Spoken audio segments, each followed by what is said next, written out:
చంద్రబాబు నాయుడు గారు ఇతను నిజంగానే పట్టించుకోవాలా. ఎందుకు పట్టించుకోలేదంటే 2014లో గెలిచిన కాంచి కూడా ఇతను ఒక శాడిస్ట్ పద్ధతిలో బిహేవ్ చేస్తున్నాడు. శాడిస్ట్ పద్ధతిలో బిహేవ్ చేస్తుంటే మీరు చూసుకోండి. ఇవాళ కేసీఆర్ నాని పార్టీ మారాడని చెప్పడం కాదు. గుంటూరు పార్లమెంట్ సభ్యుడు గల్లా జయదేవ్ ఒక జెంటిల్మెన్. అతన్ని రాజధానికి సంబంధించినటువంటి కమిటీల్లో కానీ లేదా ప్రభుత్వానికి సంబంధించిన ఇతర కమిటీల్లో కానీ పక్కన ఉన్నటువంటి జయదేవ్కి మెంబర్గా వేసాడు. కానీ ఏ రోజు కూడా ఈ శాడిస్ట్ నానిని ఏ రోజు వేయలేదు చంద్రబాబు గారు.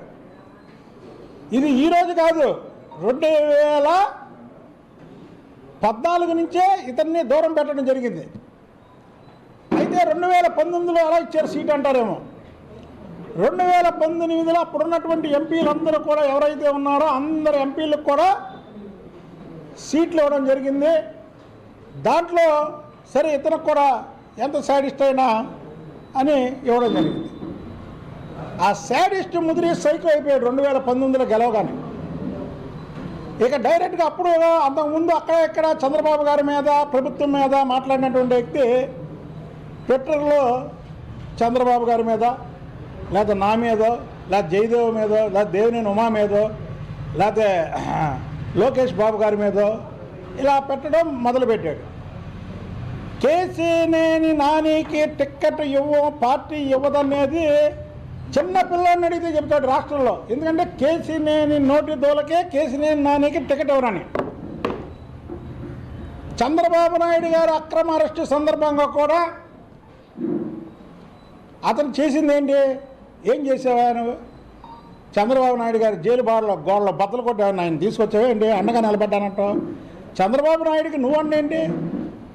చంద్రబాబు నాయుడుకి 100 దేశాల ప్రజలు అండగా ఉంటే చంద్రబాబు నాయుడు భిక్షతో చంద్రబాబు నాయుడు ఇచ్చిన బీఫారంతో ఎంపీ అయినటువంటి ఓడివి ఉండాలి.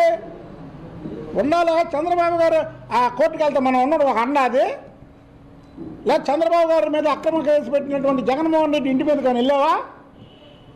చంద్రబాబు నాయుడు గారి మీద అక్రమ కేసు పెట్టినటువంటి సిఐడిఓల మీద కానీ వెళ్ళావా? లేదు చంద్రబాబు నాయుడు గారి మీద అక్రమ కేసు పెట్టే జగన్మోహన్ రెడ్డి సైకో రెడ్డి అని ప్రెస్ మీట్ అన్నా పెట్టి తిట్టావా? నీకు దమ్ము లేదు. నువ్వేంటంటే ఇంటి వాసాలు లెక్క పెట్టేవాడివి. నువ్వు ఎక్కడ ఉంటే వాళ్ళకే ఎసరు పెడతావు తప్ప శత్రువులకి ఎసరు పెట్టవు. ఇవాళంటే అబ్బా కొడుకులా చంద్రబాబు నాయుడు గారిని లోకేష్ బాబు గారిని పడుకొని అబ్బా కొడుకులా ఎంత కొవ్వు బలిసి కొట్టుకుంటున్నావు నువ్వు. 2 సార్లు నిన్ను పార్లమెంట్ సభ్యుని చేస్తే చంద్రబాబు నాయుడు గారు అలాగే లోకేష్ బాబు గారు అబ్బా కొడుకులు అంటావా? నిన్ను అనాలంటే ఎంతసేపు? మాకు సంస్కారం అడ్డొస్తుంది. నిన్ను నీ కుమార్తెని అనాలంటే అనగలం, కానీ ఆ అమ్మాయిని మేమేం అనం. నువ్వు చంద్రబాబు గారిని ఈయన్ని గురించి చెప్తున్నావు. విజయవాడ అభివృద్ధి చంద్రబాబు గారు చేయలేదా? ఎవరు చేశారు మరి? ఎవరు చేశారా? కేసీఆర్ నాని. విజయవాడ అభివృద్ధి ఈ ఫ్లైఓవర్లన్నీ కూడా చంద్రబాబు నాయుడు గారు ఎన్డీఏ ప్రభుత్వంలో ఉన్నప్పుడు చంద్రబాబు నాయుడు గారు తీసుకొచ్చినవి ఎన్నే.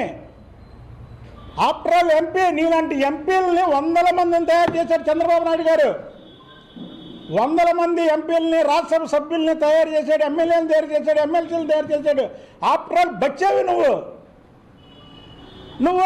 నేను ఫ్లైఓవర్ లేపించా? నీ జేబులో డబ్బులు చేసి ఫ్లైఓవర్ లేపించావు నువ్వు?